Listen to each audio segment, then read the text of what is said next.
Hey guys, Will Tarver here at Tarver Distributing.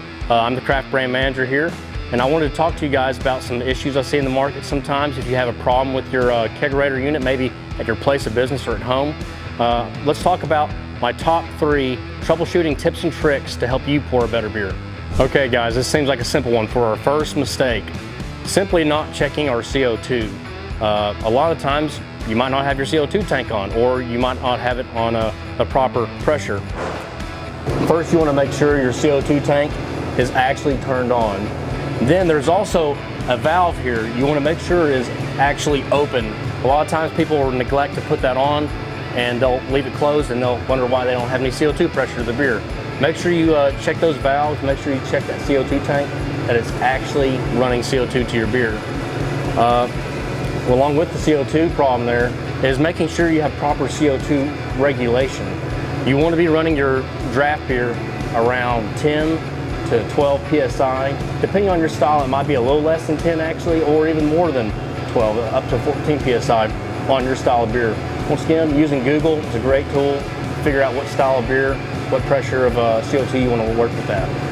But I always recommend everybody, especially with a lot of products we carry here at Tarver Distributing, around 10 psi to 12 psi is the pressure you want to push your beer from.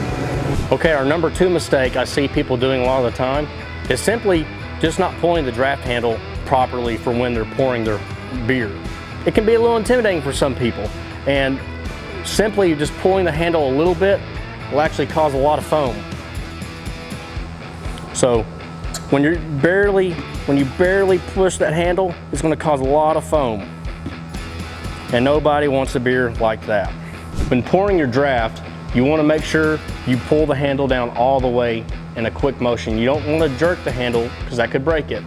But just quickly move it down, have your cup at a 45-degree angle,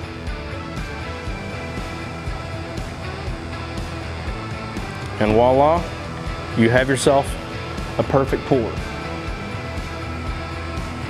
Almost hate to not drink a little bit. That's good. Okay guys, last but not least, my number 3 issue we see a lot with our kegs, or even on your unit, might be a bad seal.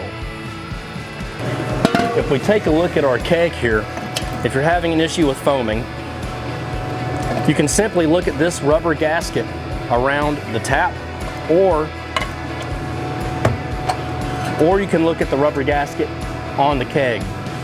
If you feel with your finger, you feel any frays, tears, maybe even chunks missing from that seal on either one of those locations, that can cause a lot of foaming.